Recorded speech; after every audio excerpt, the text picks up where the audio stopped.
Hi, I'm Drew Tone, presenting my portfolio for my master's in building leadership. Um, this is my spring 2016 presentation. Here's a bit of my resume. Drew Tone, I'm from Garden City, Kansas. Obviously, going through the master's program here at Fort Hays State University. We'll finish up this spring. My bachelor's degree is from Kansas State University. Down there, you'll see a list of my future education plans and my current licensures. I've already passed the building leadership test, so after I'm finished with this, I'll be good to go with my licensure for building leadership. My philosophy of education, I believe that education is the foundation of our society. I believe that as an educator, we must make sure that we're educating our students so that our society progresses, making sure that they have proper tools and training in order to continue to advance. I believe we do this in 5 ways. Number one, I believe education is as important as water, food, air, and shelter. It's a necessity, not a want. I believe that number two, students are in charge of their own learning. We have to teach them how to become lifelong learners. Number three, I believe that we have to help students shape their learning process, teach them how to be learners. Number four, I believe that structure and repetition are imperative to successful learning. They have to do the skills over and over and over again until they become proficient at those skills. Whether it be math, speaking, whatever it might be, it has to happen repetitively over and over. And number five, I believe that education, or our educational system, must keep up with a current curriculum that's relevant, rigorous, available, and constantly changing to fit their needs. Here's my plan of study, basically outlining my study from the start of my program all the way to the end of it. You'll also find this on my portfolio page um, on my website. My I'm going to present three major events that I was in charge of and helped with. The first one is the biggest one. That's my 7-period day proposal that we had at Garden City High School. We currently have an 8-block period with 90-minute classes for a day. Next year, we're actually going to transition because of this proposal into a 7-period day with 50-minute blocks, which means we're going to see the kids every single day as opposed to every other day.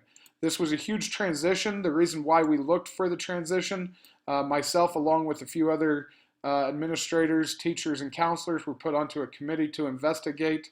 By our board, we were told to investigate item 7.3, and what it was is determine the best mode for delivering instruction as well as the most efficient means of staffing that instruction. The reason our board asked us to look at this were three things. Number one, we needed to look at something that was best for our students. Was our current schedule of 8-block period best for our students? Number two, what's the most efficient schedule and delivery of instruction available? And number three, how can we address our constant yearly, year in and year out need to fill our teaching positions? Constantly year in and year out, we're not able to fill those teaching positions. What can we do schedule-wise to help with that? The process of change, how we went through this process, the committee was created. I was obviously appointed to the committee by our ESC leadership. We reviewed a whole bunch of different types of scheduling options, from modified block to 7-period block to an 8-period block day to a 7-period day to an 8-period day. So we looked at a whole bunch of different options. And what we ended up deciding on, we went to the staff and we asked them what they thought. 70% of the staff wanted some kind of change. So the change that we were able to go with was a 7-period day. When we looked at the different available options, the 7-period day seemed like it would fit us the best at Garden City High School. So we proposed the change. What the change was going to be, we're going to move away from our 8-block, that's 4 classes a day for 90 minutes, to a 7-period, all 7 periods in one day schedule with 50-minute classes. To do this, we had a couple big hurdles to jump. Number one, we had to change our graduation requirement because we were going from 8 required classes to 7 required classes. We had to cut our required class credits. Number two, we had to address the major issue, which was by cutting credits, how are we going to allow these students to get those classes that they enjoy, like the art classes, the extra band classes, the extra music classes, cooking, forensics, those classes. How are we going to be able to get them those classes in this 7-period day? Now we've obviously cut one of those classes out, cut one of those electives out.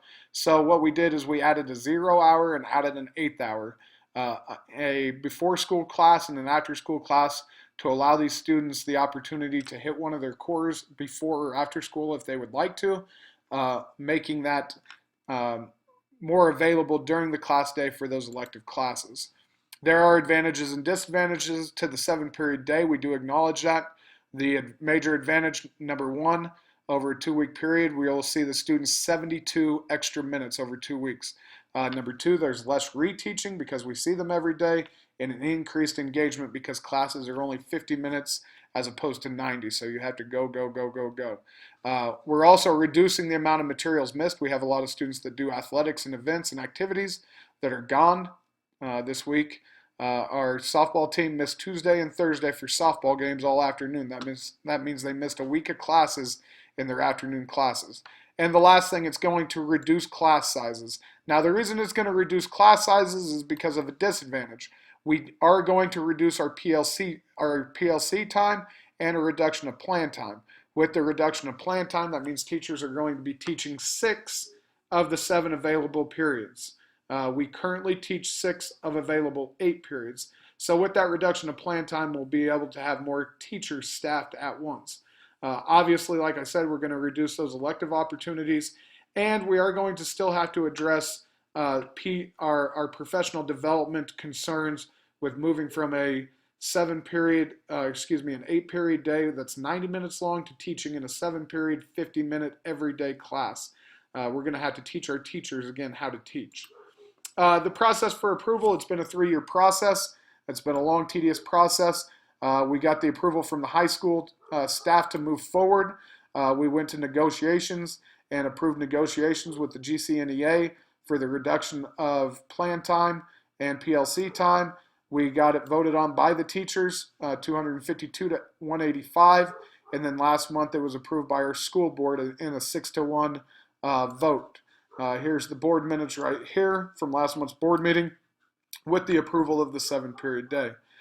It was a huge undertaking, a huge task, and it was a very important task for me to be involved in. Standards that we hit, obviously Standard 1, a lot of Standard 1 in mission, vision, and core values. Those mission, visions, and core values set forth both by the school board, central administration, and our school administration. Ethics and professional norms. We're placing the children at the forefront of this idea and promoting our students as the most important thing. Professional community for teacher and staff, obviously with having teachers and staff involved in the decision making of this.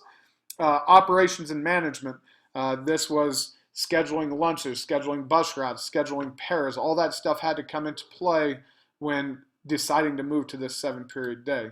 And lastly, Standard 10, school improvement. Okay, a more efficient way for each student, staff, teacher, families, and the community to be educated. That was a huge, huge, huge undertaking that I'm proud to be involved with. Next, I went to the elementary route. I went to Victor Annalis, one of our elementary schools, and helped organize the Math, Health, and Literacy Night. What Math, Health, and Literacy Night was an opportunity for our parents in that community to gain materials and knowledge that will help them at home with their sons and daughters to explain math, literacy, and health skills at home. Victor Annalis VO is a very low income, very high minority school, so it was very interesting to be a part of this. We had Zumba classes, we had exercise effects on the body, we had free family libraries, math recipes, mud pies, a heart display system, how to shop healthy at the grocery store, all those things involved. Positives, the recipe station was a great station teaching parents how to cook things healthy but also efficiently and cheaply. The health food grocery store, how to shop healthy, the Zumba class. The mothers absolutely love doing the Zumba class through our YMCA. Things that we need to address more, I thought that math was very underserved at this. I thought we needed to place more of a focus on math. Most of the focus was on literature, literacy, and health. And we needed to change the night that it was on because of school activities. Standard 3 was addressed, equality and cultural responsiveness. This was directed at a very low income, very high minority group, and basically trying to help them with their cultural needs of that community. Next, I did what I do the majority of the time here at Garden City High School. I'm the assistant athletic director. As the assistant athletic director, I'm in charge of almost every single event that comes through Garden City High School, whether it be forensics, debate, band, our basketball, our football, wrestling, any of it. We have the Rocky Welton Invitational, which is the single best wrestling tournament in the state of Kansas, and I'm actually in charge of making sure everything is taken care of for the Rocky Welton. I'm the administrator in charge. 36 teams, top teams from most of the surrounding states. I'm in charge of fundraising, contracts, payments, workers, everything dealing with the Rocky Welton concessions. All that stuff goes through me, and I was able to handle that stuff, but I've actually been handling that for the past 3 years. Hundreds of hours involved in just the Rocky Welton itself. The other thing I was involved with was the Clarion Classic. That's an 8-team tournament for basketball. Same thing. I was in charge of all of that. Again, multiple hours. We actually do this in conjunction with 2 other area schools, which is always fun to do. Standard 8, meaningful engagement for family and community. Obviously, sporting events and activities are huge events for families and communities around the area. And then standard 9, operations and management, just the operations and management of facilities, operation and management of workers, resources, all those things. Other things that I've been involved with along the way that I'm especially proud of, I was involved in the K through 6 new math adoption called Engage New York. I was able to be involved with that through our central office. I was involved in district-wide ALICE training, both elementary, middle school, and high school. And we've gone to Run, Fight, Hide in event of a lockdown, and I was able to present on that at all levels. I was the academy principal, intern principal. Whenever we have academy principals gone, they let me come in and be the acting principal in those academies, as well as PLC leaders. Been involved in textbook adoption, curriculum alignment. Also, I'm involved with our CTE program, with the Building Bridges, bringing in community members and investors in the community, as well as the assistant athletic director. Things that I was interested in, the exploration phase, how am I going to find time as a single dad, the assistant AD, teacher, football coach, all that stuff. Where am I going to get stuff on elementary? I have no idea about elementary. How am I going to learn that stuff? Who in this district am I going to use as resources? We're huge as a district. Who am I going to use? I don't want to use my athletic background as a bias for the things that I do, and how open is administration going to be? What I found out is that I was doing a lot of this stuff already. I was already on a ton of committees, already highly involved. I already knew a lot of people involved in the elementary schools, and Miss Liker became a huge help to me as a principal of Victor and Alice. I constantly went to her asking her for things to do. Also in this huge district, even though it's huge, what I found out is that we had tons of resources that I have available to me that smaller districts may not. I tried not to use my athletics as a crutch. I tried to do other major projects, and the administration was great for me. Conjecture stage. I was going to struggle to touch all the necessary sections of the educational paradigm in a large district is what I believed. How could I use these vast resources? How is the administration going to help me? I believe that maybe in a small district, they would have an advantage over a big district because it was intimate. What I figured out is that wasn't the case.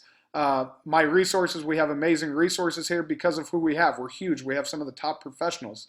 The leadership made themselves available, and the huge district was actually an advantage because of all the resources. The things that I learned from this is I learned to go from a micro vision to a macro vision and look at the whole picture, how all of curriculum fits, how all of our staff, whether it be secretary, custodial staff, paras, our CFOs, coordinators, academic coaches, how they all fit together. And the major 3 things I learned is, number 1, ask for help. Ask for help. Number 2, constantly ask for advice. And number 3, if you listen way more than you talk, the right decision is probably going to get made. Thank you. I appreciate it for Hays State University. Appreciate everything that you guys have done.